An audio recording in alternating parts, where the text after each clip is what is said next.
Hello বন্ধুরা, আজকে নিয়ে এলাম একটা দুর্দান্ত রেসিপি। দেখুন আজকে রান্না করলাম আমি মিক্সড ডাল।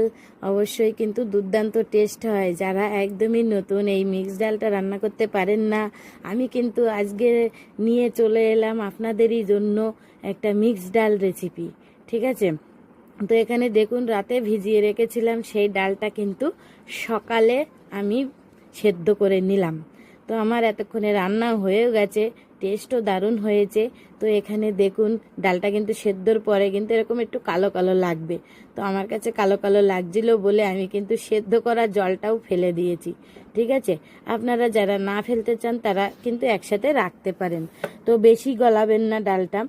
তো এখানে দেখুন যা যা উপকরণ লাগবে অবশ্যই নিয়ে নিয়েছি। পেঁয়াজ কুচি, লঙ্কা কুচি, টমেটো কুচি, আর অবশ্যই আলু এরকম ছোট ছোট করে পিস পিস করে কেটে নেবেন। নিয়ে সেই আলুটা কিন্তু একটু নুন হলুদ দিয়ে সুন্দর করে লাল লাল করে ভেজে নেবেন।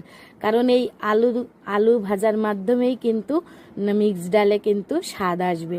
কারণ কি মিক্সড ডালে অবশ্যই কিন্তু আলু দিতে লাগে, আলু না দিলে কিন্তু খুব সুন্দর টেস্ট আসবে না। তো অবশ্যই কিন্তু আপনারা আলুটা এভাবে সুন্দর করে ভেজে দেবেন।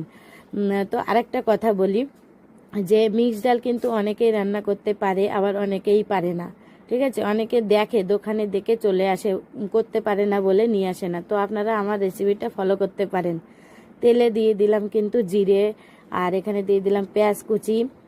আস্তে আস্তে কিন্তু নেড়ে চেড়ে কিন্তু এগুলো লাল লাল করে ভেজে নেব। অবশ্যই এতে কাঁচা লঙ্কা দিয়ে দেবো, কারণ ডালের মধ্যে কাঁচা লঙ্কা দেয়নি। ডালে যদি লঙ্কাটা একটু ভেজে দেওয়া যায় তাহলে কিন্তু সুন্দর একটা ঘ্রাণ আসে। তো অবশ্যই কিন্তু দেখুন এখানে আমি কিন্তু ভেজে নিচ্ছি। তারপরে তেজপাতাও দিয়ে দেবো, একটা শুকনো লঙ্কাও দিয়েছি, তারপরে টমেটো আর আলু দিয়ে দিলাম। আর টমেটো কিন্তু একদম গলানো যাবে না, একটু গোটা গোটা থাকবে। তারপরে আলু দিয়ে এই যে দেখুন নাড়াচাড়া করে নিচ্ছে, আলুটা কিন্তু সেদ্ধ হয়ে গেছে। এবার দিয়ে দেবো কিন্তু ডালটা। তো এবার দেখুন ডালটা দেওয়ার সাথে সাথেই কিন্তু কালারটা চেঞ্জ হয়ে যাবে, যেহেতু হলুদ আমি তেলে দিয়ে দিয়েছি। আর অবশ্যই ডালের হলুদটা কিন্তু তেলে দেবেন, তাহলে কিন্তু সুন্দর একটা কালার আসবে। শুকনো লঙ্কার গুঁড়োটাও তেলে দেবেন হালকা করে, অল্প গুঁড়ো দেবেন কারণ সেটা একটু কালারের জন্য। তো অবশ্যই কিন্তু আমার ডালটা কিন্তু জল দিয়ে দিলাম, গরম করা জল ছিল সেই জলটা দিয়ে দিলাম। তো এখন একটুখানি ফুটতে দেব, ফুটে উঠলেই কিন্তু প্রিয় বন্ধুরা আপনারা ভাবছেন তো যে দিদিভাই এতক্ষণ রান্না করলো নুন তো দিল না। এই যে নুনটা এখনই দিয়ে দিলাম। তো স্বাদ অনুযায়ী অবশ্যই আপনারা নুনটা দেবেন। আর মিক্সড ডাল যারা রান্না করতে পারেন না, যারা পারেন তো তারা ভালো,